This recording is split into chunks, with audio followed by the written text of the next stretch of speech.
Olá, meu nome é Henrique Sequido e hoje eu vou apresentar, junto com meu grupo, Henrique Drago, Arthur Trotman, Maicon Chaves, Diedrich e Carl, sobre o tema Ambiente de Execução em Compiladores, da disciplina Linguagens de Programação e Compiladores. Então, para começar, a gente vai entender como que o layout de memória ele se organiza quando um programa entra em execução. Basicamente, essa memória é dividida em quatro grandes zonas. Em cima, aqui a gente tem a área de código. Aqui ficam as instruções brutas do programa. É uma região totalmente read-only. Afinal, você não quer que o programa altere o próprio código enquanto roda. Logo em seguida, temos a área estática. É aqui que moram as variáveis globais e elas são alocadas assim que o programa liga e só morrem quando ela fecha. Em seguida, temos a pilha, que ela cuida dos dados automáticos e ela é extremamente rígida, né? Ela segue a estrutura LIFO, ou seja, o último que entra é o primeiro que sai. Já a heap é meio que um território sem lei, é a memória dinâmica. Os dados ali eles não obedecem ao LIFO. Você pede espaço quando quer e precisa gerenciar ou desalocar manualmente. O pulo do gato ele reside justamente aqui. A pilha e a heap, eles são colocados em extremidades opostas e crescem um em direção ao outro. Então, eles avançam sobre o espaço vazio central. Isso garante que o programa aproveite ao máximo a memória RAM disponível, sem que uma área limite o tamanho da outra artificialmente. Então, sabendo que a pilha gerencia as funções, vamos entender a unidade básica desse controle, que é o registro de ativação, também conhecido como stack frame. Pensem nele, então, como um bloco de memória temporário, alocado exclusivamente, justamente para os dados locais de uma função. Toda vez que uma função entra em cena, então um novo registro de ativação é colocado no topo da pilha. Mas então o que tem dentro dessa caixa? Temos três coisas essenciais que a função precisa para sobreviver. Primeiro, os parâmetros, tudo que a função recebe de fora para conseguir trabalhar. O endereço de retorno, que este aqui é um dos mais importantes. As funções elas são caminhos de ida e volta. Então, o endereço de retorno é a linha de código exata para onde o programa deve pular assim que a função terminar o seu trabalho. Sem isso, o programa ficaria meio que perdido na memória, sem saber como voltaria para a função principal. E, por fim, temos as variáveis locais, que aqui é tudo que ela cria ali dentro do escopo dela. No entanto, o registro de ativação sozinho é só um pedaço de dado estático na memória. Quem faz a mágica acontecer de verdade e manipula a estrutura em tempo real são os registradores do processador. Então, vamos conhecer aqui os quatro principais operadores. O primeiro é o PC, o Program Counter, que ele é a unidade que aponta sempre para a próxima instrução de código que deve ser executada. Depois, temos o SP, que ele indica exatamente onde a pilha termina neste milissegundo. Então, conforme as funções são chamadas ou finalizadas, o SP sobe ou desce. Como a pilha ela se move muito, a gente precisa de um ponto de referência para a função atual. O FP é Frame Pointer. O FP aponta então diretamente para o início do registro de ativação corrente. É através dele que a função acha suas variáveis locais de forma estável. E por fim, temos o AP, Argument Pointer, que aponta especificamente para a área reservada onde foram guardados os argumentos passados para a função. Então, junto, esses quatro caras controlam o fluxo de qualquer software. Mas como que os registradores eles trabalham juntos na prática? Então, aqui vamos explicar através da sequência de ativação. Então, pense nisso como se fosse um protocolo entre quem chama, o ativador, e quem é chamado, o ativado. O fluxo ele é extremamente rápido e segue uma coreografia perfeita. Então, a gente primeiro tem o ativador, que ele prepara o terreno, ele coloca os argumentos na memória para o AP encontrar e salva no PC a coordenada de onde ele parou, para não se perder na volta. Em seguida, o ativado assume o controle. Ele meio que faz um backup, salva o FP antigo da função anterior, para conseguir restaurar o contexto depois.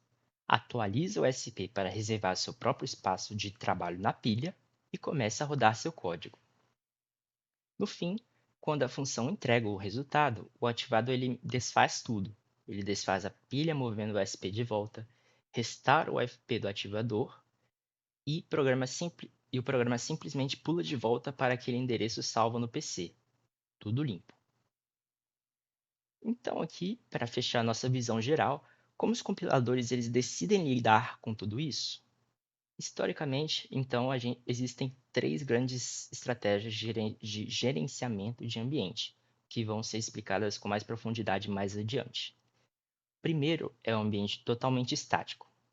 Então aqui o tamanho é tudo definido em tempo de compilação. Não existe pilha, não existe recursão e a memória de cada função é fixa, seguro e rápido, mas zero flexível. O segundo é o ambiente baseado em pilhas, que é o padrão da maioria das linguagens modernas para variáveis locais. Ele permite recursão e chamadas dinâmicas de função, porque os registros entram e saem da pilha conforme a necessidade. E por fim, o ambiente totalmente dinâmico, que é onde os registros de ativação e os objetos não ficam na pilha, mas sim na heap.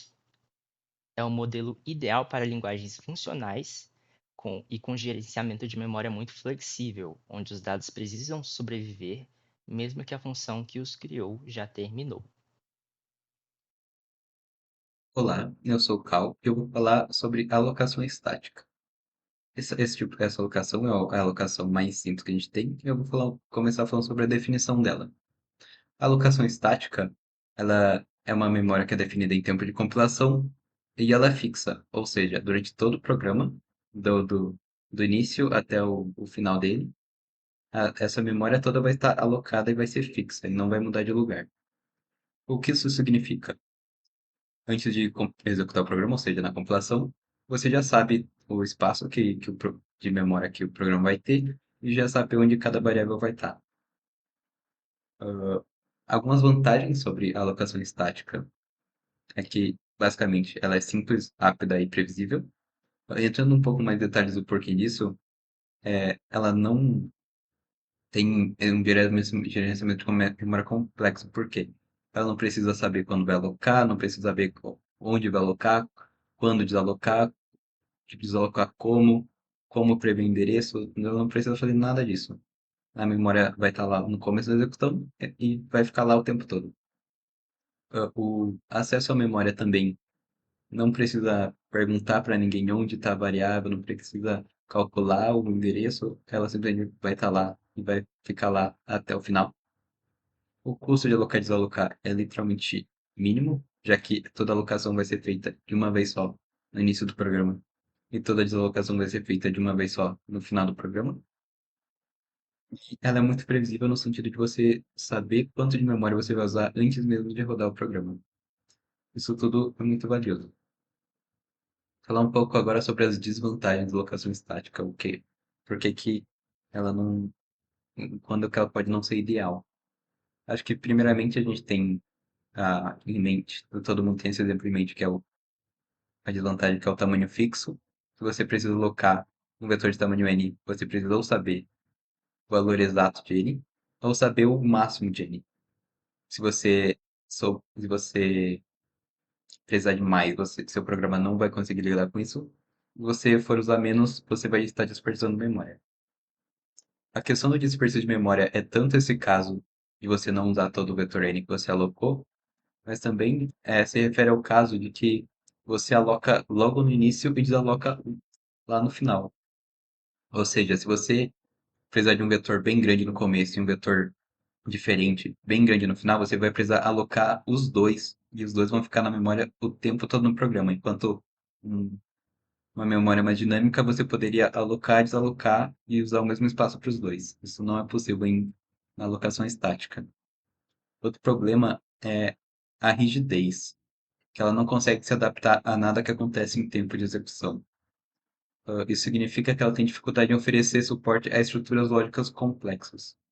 Agora, o que eu quero dizer com estruturas lógicas complexas? Eu estou falando do exemplo mais tradicional dos problemas de alocação estática, das limitações, que no caso é a recursão.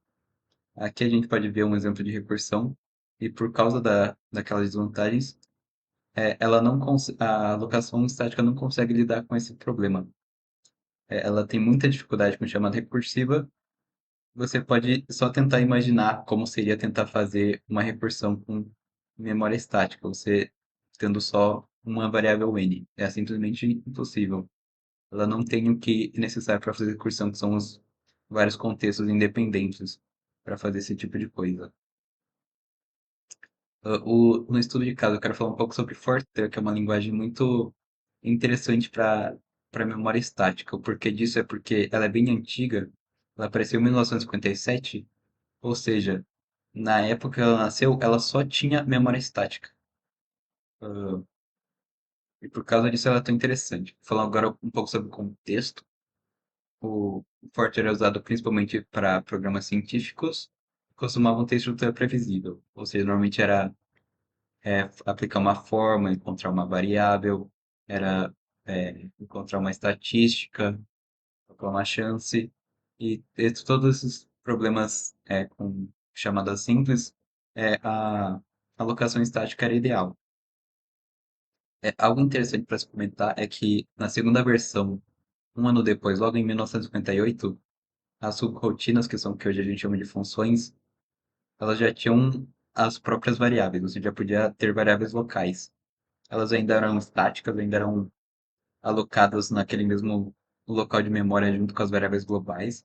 Porém, a gente já pode ver que tinha essa ideia de uma estrutura de memória mais complexa se formando. Vou falar agora um pouco sobre alguns comandos no Fortran que são muito interessantes, principalmente olhando para como a memória funciona hoje em dia. Por exemplo, o common, ele é um comando que você permite deixar um bloco de memória compartilhável, ou seja, você transforma uma variável em uma variável global. Você, isso parece simples do ponto de vista se sua variável local é só uma variável global que ninguém mais pode acessar, você só deixa os outros acessarem. Porém, se você pensar como você faria isso com as estruturas de memória moderna em uma stack, você começa a repensar porque mesmo que a memória estática não não tenha a complexidade de toda a stack, ela também não é limitada por toda essa arquitetura. E isso se mostra nesse comando. Tem esse outro comando também chamado save é bem semelhante, que aqui a gente tem um exemplo de um contador, ele vai contar até 3, ele chama esse increment counter 3 vezes. Na primeira chamada vai ser 0, ele vai incrementar para 1. Na segunda chamada, ele vai pegar o count salvo, que já é 1, então ele não vai começar do 0. E isso parece ser ultra simples, e no caso do Fortran, ele pode ser implementado de uma forma simples, com a memória estática, mas com as memórias, as estruturas de memória de hoje em dia, com stack, você começa, novamente, você não consegue imaginar como fazer isso, que é algo bem interessante de se analisar. Olá, eu sou Henrique Drago e vou apresentar sobre a alocação baseada em pilhas e escopo. No começo desse vídeo, o meu colega Sekilo apresentou os básicos sobre o funcionamento da memória e a sequência de ativação de um programa. Agora nós vamos nos aprofundar em ambientes baseados de pilha, começando por um problema presente em praticamente todas as linguagens de programação, a recursão. É uma linguagem de programação que permite ativações recursivas, como a linguagem C ou Java, na qual as variáveis recebem novas posições a cada ativação. É impossível prever a quantidade de memória utilizada para alocá-la estaticamente. Por isso, precisamos usar registros de ativação na pilha, também chamada de stack, que cresce e diminui de acordo com a demanda. Para a gente entender como funciona essa dinâmica, precisamos primeiro nos familiarizar com três ponteiros. O SP, Stack Pointer, que é um registrador que guarda a posição do final da pilha, onde ela se encontra com a memória livre.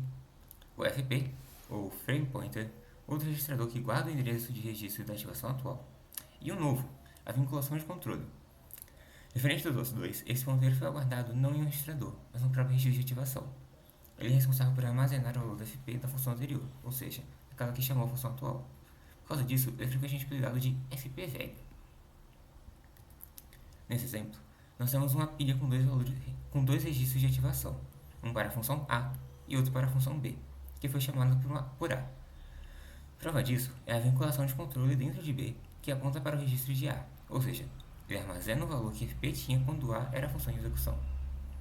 Também podemos ver o registro FP atual, que aponta para o registro de ativação mais recente, o B, e o ponteiro SP, que aponta para o final da pilha no limiar onde ela se encontra com a memória livre.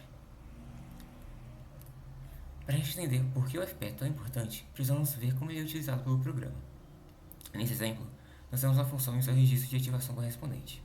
A organização interna do registro depende da implementação, mas nesse caso a gente tem um FP apontando para o meio dele, com a vinculação de controle e os argumentos da função vindo em cima, e o endereço de retorno e outros dados vindo embaixo. Quando o registro de ativação é criado, ele não recebe o endereço exato de cada variável na stack. Ao invés disso, nós temos um offset, um valor de deslocamento em relação ao FP, que pode ser usado para calcular a posição correta da variável. Por exemplo, nesse caso, a variável C possui um offset negativo que pode ser utilizado no pré-cálculo da posição real do C na pilha. Entretanto, essa lógica leva a algumas complicações. A primeira delas são os dados variáveis, que ocorrem quando a função tem um número variável de argumentos, como na função printf de C, ou uma variável de tamanho não fixo. No primeiro caso, como o primeiro argumento determina os outros, a gente carrega ele por último, servindo de ponto de referência para localizar os próximos, já que vai estar sempre a uma distância definida do FP. Já no segundo caso, se pegarmos a função ao lado de exemplo, o valor do offset x iria depender do valor de n, visto que ele influencia o tamanho de A, que vem antes. Para evitar um offset variável em x, os valores de A são ensinados ao final do registro, enquanto que na sua posição original restava apenas um endereço para esses dados. A segunda complicação são dados temporários, que ocorrem quando o programa precisa salvar o resultado parcial de uma expressão em algum outro lugar, enquanto calcula o resto da expressão. Nesse caso, é criado um espaço de dados temporários no final do registro para armazenar esse resultado parcial, até que a execução possa dar continuidade aos cálculos. Por fim, a terceira complicação são blocos alinhados presentes em algumas linguagens. Blocos de código fixos, executados imediatamente ao serem declarados. Nesses casos, dada a sua similaridade com funções, seria muito eficiente se criar um registro novo para cada um. Então, a pilha reutiliza o espaço, seja precalculando o máximo espaço necessário e incluindo ele no registro antecipadamente, ou alocando áreas de dados temporários no final de maneira dinâmica. Até agora, a gente está falando sobre ambientes apenas com funções globais, mas como lidar com aqueles que possuem funções locais, ou seja, funções definidas dentro de outras funções, que só podem ser chamadas no escopo da função onde elas foram definidas. Veja bem, nesse exemplo, nós temos a função P, que declara n igual a 1, define as funções Q e R, e então chama a função R com parâmetro 2. A função R então muda o valor de n para 2 e chama a função Q, printa o valor de n. Entretanto, a função Q está no escopo de P e não no de R. Então ela deve imprimir n igual a 1 e não igual a 2. Porém, se o registro de ativação seguir o vínculo de controle para buscar n, ele vai chegar na função R, que foi quem a chamou, e incorretamente imprimir n igual a 2. Para resolver esse problema, nós introduzimos a vinculação de acesso. É um valor recordado no próprio registro de ativação que aponta para quem definiu essa função. Esse esquema representa a pilha quando a função Q foi chamada no exemplo anterior. Nele, podemos ver as vinculações de controle de cada registro apontando para a função que o chamou. Ao mesmo tempo, podemos ver as novas vinculações de acesso. Nesse modelo, a função global P não precisa de uma vinculação de acesso, e por isso a dela se encontra vazia. Mas a gente pode ver que tanto a de Q quanto a de R apontam para a função P que definiu elas. Graças a esse novo ponteiro, podemos finalmente resolver o valor de n de volta para o escopo original onde ele foi definido. Essa técnica funciona até mesmo com múltiplos níveis de alinhamento. Por exemplo, em uma situação com Q definida dentro de R, definida dentro de P, querendo acessar o valor de n no escopo de P, o compilador pode simplesmente calcular o grau de cadeamento para encontrar o escopo correto onde n foi definido. Finalmente, chegamos aos ambientes baseados em pilhas com parâmetros de procedimentos, ou seja, linguagens nas quais a gente pode passar uma função como parâmetro de outra função. Observe esse exemplo. A função criar multiplicador é chamada. Ela define a função multiplicar, que depende da variável fator que está no escopo do pai, e então retorna essa função, para ser armazenada na variável dobro e passada para o print. Isso pode parecer até simples, mas causa uma série de problemas para a organização que vimos anteriormente. Para começo de conversa, uma função armazenada em dobro é definida em tempo de execução, O compilador não sabe quem é ela na hora da compilação, e por isso não consegue calcular o nível de alinhamento com antecedência. Não só isso, como o ponteiro FP de criar um multiplicador nunca foi salvo em lugar nenhum para ser passado para a função dentro de dobro. Então, quando essa função dentro de dobro foi executada, o programa simplesmente não consegue preencher a vinculação de acesso no novo registro de ativação. Para resolver esse problema, precisamos de um novo conceito, os fechamentos, também chamados de closures. Eles são constituídos por um par de parâmetros, IP, Insertion Pointer, e EP, Environment Pointer. O primeiro sendo um ponteiro para o código compilado onde começam as instruções da função passada por parâmetro, e o segundo sendo o FP da função onde ela foi definida. Ou seja, em resumo, é a vinculação de acesso dela. Porém, isso não resolve completamente o problema. Olhando para esse exemplo mais de perto, podemos notar que mesmo que a vinculação de acesso seja passada corretamente, ela não conseguirá resolver o valor de fator, pois, ao ponto da função em dobro ser chamada, o contexto original onde ela foi definida já foi removido da stack. Para resolver isso, precisamos salvar os dados da função destruída em algum lugar, o que foge do escopo da pilha e nos leva para o próximo conteúdo dessa apresentação, a memória heap. Olá, eu sou o Arthur e eu vou falar um pouquinho sobre memória dinâmica na heap. Para começar, eu queria destacar dois problemas, entre aspas, da memória na stack, na pilha. O primeiro deles é que valores de variáveis locais a funções ou a blocos não são mantidos após o retorno desses blocos ou dessas funções. E o segundo é que a ordem de liberação de funções segue uma lógica LIFO na stack. Então, por exemplo, se uma determinada função A chama uma função B, a função B tem que obrigatoriamente retornar antes da função A. E a heap ela surge como um tipo de memória dinâmica que vai, digamos assim, resolver esses dois problemas. Então, para o primeiro problema, o que a heap faz é que ela determina ali um espaço de armazenamento onde você vai conseguir colocar essas variáveis de forma permanente, então nesse espaço contínuo que a gente vai chamar de heap. E para o segundo problema é que a liberação de funções ou de variáveis pode ser feita em qualquer ordem, não tem qualquer tipo de dependência. Então, se a gente está trabalhando com coroutinas em programação assíncrona, não necessariamente uma função A chamar B implica que B tem que ser retornado antes do que A. A heap ela te dá essa liberdade. Falando um pouquinho agora de alocação em heap, a gente tem dois tipos. O primeiro deles é a alocação explícita, onde o programador explicitamente escreve no código como ele quer alocar e o que ele quer alocar de memória na heap. Isso daí te dá mais eficiência e velocidade, porque o programador tem todo o controle sobre esse tipo de alocação, mas ele te dá também dois problemas. O primeiro deles aqui é o chamado memory leak, que ocorre quando um determinado bloco de memória ele não foi desalocado e você não consegue mais atingir ele. Então, quando a gente está trabalhando com serviços que precisam de muita memória ou que vão rodar continuamente como um servidor, isso pode atrapalhar o tempo de execução. E a gente tem os problemas dos ponteiros pendentes, que ocorre quando um determinado ponteiro ele ainda continua apontando para uma região que já foi desalocada a sua memória. E quando você utiliza esse ponteiro, você pode ter ou erros de execução ou comportamentos totalmente aleatórios e inesperados. E agora a alocação implícita, que você pode ver em linguagens como, por exemplo, Java e Python, é uma alocação em que você tem o próprio gerenciador de memória, que a gente vai falar em seguida, realizando a alocação e a desalocação. Então isso te dá mais facilidade para construir o código e também mais segurança, já que o programador não vai ter qualquer tipo de problema, vai poder causar qualquer tipo de problema. Mas os problemas que a gente vai poder citar é que, como não é o programador quem vai gerenciar tudo, você tem que ter um outro software, por exemplo, gerenciando isso, e isso vai te trazer um custo adicional de processamento e de memória, e consequentemente esse gerenciador ele vai ter que trabalhar de vez em quando ou continuamente, e isso vai poder impactar o tempo de execução e a velocidade do seu programa. Falando agora um pouquinho do gerenciador de memória, basicamente o gerenciador de memória é quem vai criar essa interface entre o código que está executando e o sistema operacional para gerenciar a memória na heap e fazer todo o processo de alocação e desalocação.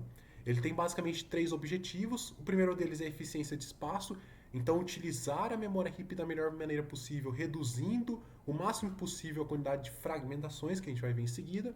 Eficiência de programa, que seria você utilizar a memória da melhor forma possível, usando, por exemplo, aquela ideia da localidade entre os dados, para você ter uma diminuição do tempo de execução do seu programa.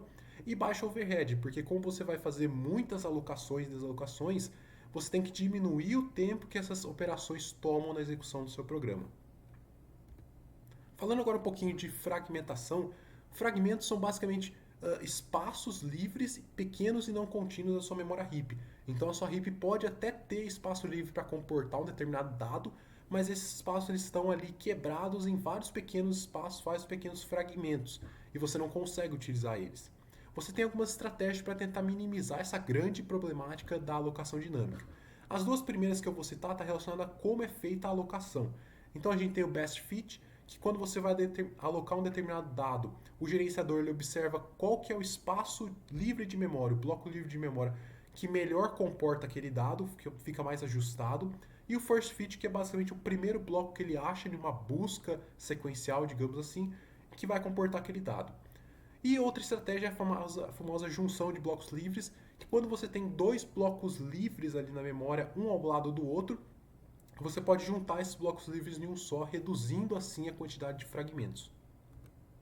Falando agora um pouquinho da desalocação, que também é feita pelo gerenciador, a ideia da desalocação, como está escrito, é inserir o bloco da memória heap que está livre no pool de espaços livres do gerenciador de memória. A gente tem dois tipos. O primeiro e mais óbvio é a desalocação explícita, que está relacionado com a alocação explícita de C e de Pascal, em que o programador tem toda a liberdade para ir lá e desalocar na própria linha de código o espaço que ele alocou anteriormente. Mas aqui você também vai ter aqueles problemas de memory leak de ponteiros pendentes da alocação explícita. E a desalocação explícita, em que ela está atrelada à alocação implícita, e quem vai fazer essa desalocação é o chamado garbage collection, que é o coletor de lixo, digamos assim. Mas o que é lixo? Lixo é toda região de memória que é inatingível. Agora, como é que esse garbage collection sabe o que é lixo ou não no decorrer do código? Eu vou mostrar duas estratégias que ele faz isso. A primeira é chamada de contador de referência. Basicamente, cada bloco de memória na heap recebe um contador, vamos pensar em um inteiro, e quando esse contador ele chega a zero, esse bloco de memória é considerado lixo. Agora, como que é mudado o valor desse contador? Sempre que esse bloco de memória é referenciado, esse contador é acrescido de 1, e sempre que esse bloco de memória, por exemplo, o ponteiro que estava apontando para ele troca de endereço ou é destruído, esse contador é diminuído em 1. Então você faz toda essa dinâmica. Qual que é o problema disso? Primeiramente é o custo de processamento, porque como você tem muitas alocações, desalocações e manipulações de ponteiros, você pode estar tendo que parar várias vezes o tempo de execução do seu programa, pegar parte do processamento para atualizar esses contadores, e os chamados ciclos inatingíveis, que basicamente vão ser ciclos ali de ponteiros em que esse ciclo ele nunca é atingível por nenhum outro ponteiro de fora. Então esse ciclo ele nunca é atingível, mas também como é um ciclo, nenhum contador ele chega a zero. Então nunca é considerado lixo. Outra estratégia que a gente pode utilizar, até melhor, é a chamada estratégia baseada em rastreamento. Qual que é a ideia? Periodicamente, então não é de forma contínua, o gerenciador de memória, ou garbage collection nesse caso, ele vai verificar as variáveis, os ponteiros que nós temos na stack e nos registradores, por exemplo. E a partir desses ponteiros eles vão identificar quais são os dados, quais são os blocos de memória que são atingíveis. E a partir desses blocos de memória, como está aqui nessa setinha, eles vão verificar se eu tenho novos ponteiros, esses ponteiros estão apontando para outras regiões de memória. E eu vou fazendo esse processo quase que recursivo, digamos assim. Ao final, quando eu não tiver mais blocos de memórias novos para visitar, o que vai acontecer é que todos os blocos de memórias marcados, visitados, vão ser blocos atingíveis, e o que não foi marcado, o complemento, vai ser chamado de lixo. E aí, como é que você lida com esse lixo? Você tem algumas variações, algumas formas. A primeira delas que está ali é o chamado Mark and Sweep, que é basicamente o que é lixo eu vou colocar de volta naquele pool de espaços livres que o gerenciador de memória possui. Isso não é muito interessante porque você continua tendo um grande problema ali de fragmentação. E a outra estratégia que já resolve, digamos assim, o problema de fragmentação é o Compact, que é basicamente vamos tentar transferir todos esses lixos para, por exemplo, no final da memória heap, em endereços contínuos, fazendo esse recálculo, para que todo o lixo fique junto, fique ali em um único fragmento, de uma única posição da memória heap, assim resolvendo o problema da fragmentação. Olá, meu nome é Michael, eu vou estar falando da tabela de símbolos. Ela é usada basicamente para três operações principais, que é inserir, verificar e remover. Ela utiliza uma estrutura hash, porque essas operações apresentam uma boa complexidade e precisam acontecer de forma rápida. Então, a estrutura é uma matriz, onde você tem um vetor principal, que são os repositórios, e eles apontam para uma lista. Esses repositórios eles vão de 0 a n-1, onde n é o número de repositórios e preferencialmente um número primo, porque é necessário usar aritmética modular. Então, os identificadores eles passam por uma função matemática, uma função hash, que vai converter esses identificadores em um valor numérico. O ideal é que essa função ela consiga colocar valores variáveis com nomes parecidos em repositórios diferentes, porque, por exemplo, temp1 e temp2, que são nomes comuns para variáveis, caso eles comecem a aparecer no mesmo repositório, a estrutura do hash se torna degenerada. Então, o ideal é que essa função consiga distribuir de maneira uniforme as variáveis. Existem 4 tipos de declarações possíveis. Por exemplo, em C, declarações de constantes, const int size 199, o hashtag define entra em outra categoria. Declarações de tipos, então é possível declarar structs e atribuir nomes substitutos aos tipos utilizando o typedef. Declarações de variáveis e declarações de procedimentos e funções. Ainda no âmbito de declarações, é possível definir o tempo de vida. O tempo de vida de uma variável global, por exemplo, é proporcional ao tempo de execução do programa. O tempo de vida de uma variável local a uma função é proporcional ao tempo de execução daquela função no programa. Assim que a função termina, a variável é liberada. Imagine então essa variável contador. Se eu não usar nenhuma tag, toda vez que eu chamar o count, ele começa com o counter 0 e retorna sempre o número 1. É possível manter o valor da variável utilizando a tag static. Dessa forma, quando a função count for encerrada, ele ainda vai manter o valor reservado na memória e conforme eu chamar count de novo, ele vai incrementar corretamente o valor da variável counter, fazendo de fato o contador funcionar. É possível usar ainda a tag stern, o qual eu aviso a tela de símbolos barra compilador que eu quero que a instância dessa variável aconteça em outro lugar do programa. Então, procure no programa onde ou com quais valores counter está e utilize esses valores aqui. Dessa forma, novamente, eu consigo fazer a contagem para além do tempo de vida da função. Falando de regras de escopo e estrutura de blocos, é possível usar o mesmo identificador para definir variáveis de tipos diferentes, sendo esse exemplo em C, fazendo a declaração da variável i e j e fazendo a redeclaração dessas variáveis em estruturas de blocos de níveis diferentes. Ao colocar um print aqui, utiliza-se a regra do alinhamento mais próximo, então a variável impressa seria a variável caractere i. É possível, por exemplo, em outras linguagens, como Pascal, fazer o alinhamento de funções, onde dentro do escopo de uma função eu faço a declaração de outras. Como que a tabela de símbolos trata isso? Variáveis declaradas antes, mais antigas, aparecem mais à direita na lista, e variáveis declaradas de forma mais recente aparecem no topo. Dessa forma, ao fazer uma busca neste ponto do código, a variável encontrada para i é aquela que está no topo. Seguindo para este ponto do código de maneira análoga, é possível encontrar a variável j character ao topo, que é aquela que está no alinhamento mais próximo. Perceba que não existe aqui a variável double j, porque essa variável foi alocada no topo e removida do topo assim que esse bloco foi aberto e fechado. Seguindo para o fim da função f, restam somente as alocações globais e as alocações da função. É possível fazer a estrutura, a divisão de blocos, separando tabelas de símbolos para cada bloco. Então, cada bloco tem uma tabela de símbolos diferente. Eu busco na tabela de símbolos o mais recente, ou seja, o bloco do topo, a tabela de símbolos do topo, e conforme eu não encontro a variável, eu vou fazendo buscas nas tabelas de símbolos dos níveis superiores até encontrar a variável. É possível também definir regras de seleção de escopo, através, por exemplo, de C++, o operador dois pontos, onde eu defino onde está a função f. Utilize a função f que foi definida na classe A. Todas essas regras apresentadas até agora foram definidas de forma estática, no escopo léxico textual.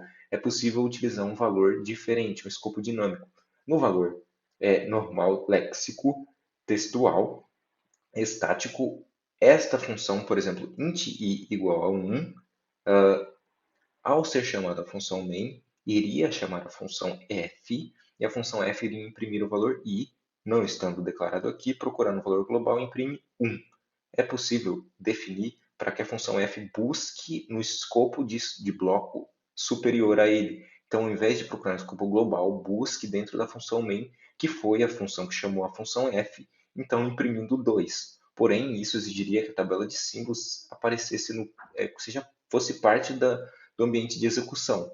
E isso dificulta muito a legibilidade do código, portanto, não sendo muito utilizado. Falando de interações em declarações de mesmo nível, utilizar, por exemplo, typedef int i e int aqui não é permitido por estar no mesmo nível. Em C, isso aqui não funciona. Falando um pouco de ordem da inserção das coisas, imagine esse código e a inserção da tabela de símbolo das coisas que estão aqui. Inicialmente, esse valor i é inserido na tabela de símbolos. Posteriormente, o valor f é inserido. Em seguida, há uma declaração conjunta de duas variáveis. A variável j depende da variável i. No caso, se este pedaço do código já tiver sido inserido na tabela de símbolos, ou seja, este nível de alinhamento já estiver na tabela de símbolos, o valor j usa o valor 2. Portanto, o valor da variável j é 3. No caso, se esta variável ainda não foi inserida na tabela de símbolos, o valor utilizado seria o valor 1. 1 mais 1, 2. O valor de j seria 2. Portanto, a ordem de inserção na tabela de símbolos pode ser sequencial ou não. No caso de declarações não sequenciais, isso é conhecido como declaração colateral e é utilizado, por exemplo, em linguagens funcionais, como Haskell, onde você pode fazer a utilização de uma variável antes da declaração. Existe ainda a declaração recursiva, onde é imprescindível que a inserção da função se dê antes do processamento do bloco. No caso desta função, por exemplo, eu deveria inserir na tabela de símbolos GCD antes de ler o bloco, porque ao ler o bloco você encontraria o valor GCD que ainda não teria sido inserido na tabela de símbolos. Há também o caso de funções mutuamente recursivas. Nesse caso, a ordem não importa. Exige-se que uma das funções tenha sido definida. O recurso utilizado para contornar isso é a declaração de protótipo de função, onde você insere a função na tabela de símbolos para que a dependência deixe de existir. Olá, bom dia. Eu só digo que eu vou apresentar a transmissão de parâmetros. Vamos ver os 4 principais mecanismos de transmissão de parâmetros, no caso que são a transmissão de passagem por valor, referência, cópia, restauração e passagem por nome. A ideia é entender os argumentos e os parâmetros como eles se relacionam diante da chamada de uma função. Os exemplos do código vão ser o nosso foco para mostrar como cada mecanismo funciona na prática. Vamos começar com a passagem por valor. Neste caso, o argumento é avaliado antes da chamada e seu valor é copiado para o parâmetro, Assim, o parâmetro funciona como uma variável local e ao sair do escopo da função, o valor que permanece na variável é o valor antigo. Aqui no exemplo, o valor de x é alterado apenas dentro do escopo. Depois, a variável original não muda. Em C, para alterar a variável original, a gente precisa usar o ponteiro. Temos um exemplo aqui. Igual vocês podem ver. Depois da chamada, o valor então é mudado, porque a gente usou o ponteiro neste caso. No caso de array da matriz, C funciona como um ponteiro implícito. Então, os elementos da matriz podem ser modificados diretamente.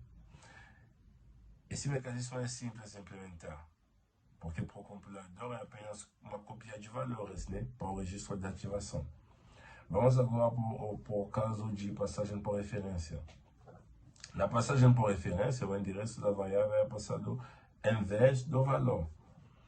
Então, o parâmetro se torna apenas um apelido da variável original.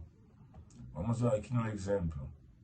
A chamada do INC2, y, altera diretamente. Então, o compilador ele trabalha com acessos indiretos, usando os endereços.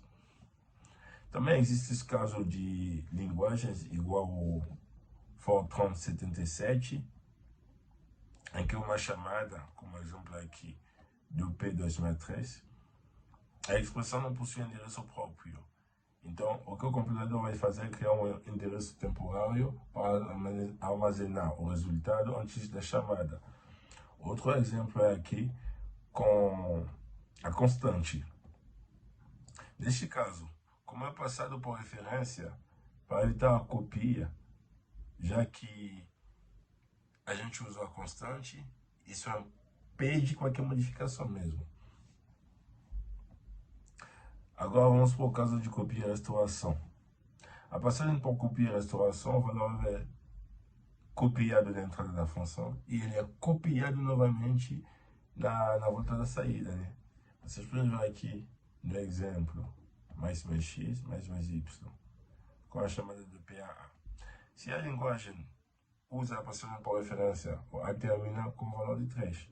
Mas usando o valor resultado, o valor final é 2. Porque cada parâmetro trabalha inicialmente com sua própria copia. Esse mecanismo exige mais trabalho, né, do compilador, porque os endereços precisam ser armazenados para restaurar os valores no final. O último caso, que é o caso de passagem por nome, ele utiliza uma avaliação atrasada. O argumento não é avaliado antes da chamada. Então, ao invés disso, a expressão é reavaliada, sempre que o parâmetro é usado. No exemplo do PA, índice I. O efeito é semelhante ao executar o mais A com índice I. Agora, observe aqui no código. Aqui, na função void, P com o parâmetro em X. Mais I, incrementa mais Y. Inicialmente, se a gente tem um valor de 1 para I, o A1 seria 1 e o A2 seria 2. Durante a execução, o I é incrementando, né, antes da variação do X. Então, o A2 passa a valer 3. Enquanto o A1 continua igual, ele não é alterado. Esse mecanismo pode gerar resultados um pouco intuitivos, né? Além de ser difícil de implementar. E eles são menos eficientes, né, por causa da múltiplas avaliações. Aqui a gente tem um comparativo, né? O uso dos diferentes mecanismos. Passagem por valor. Existe a cópia do valor, o argumento original que eu já tinha disse, não é alterado. Por referência, o endereço é passado, o argumento original pode ser alterado, já que não é local e é apontado. Então, o conteúdo da variável pode ser modificado. A copia e restauração. Existe a copia na entrada e na saída. E por nome, o argumento é reavaliado sobre a demanda, né? Sempre que o parâmetro é utilizado. Cada um desses mecanismos tem um comportamento do programa, né? Um custo de execução e uma implementação do compilador.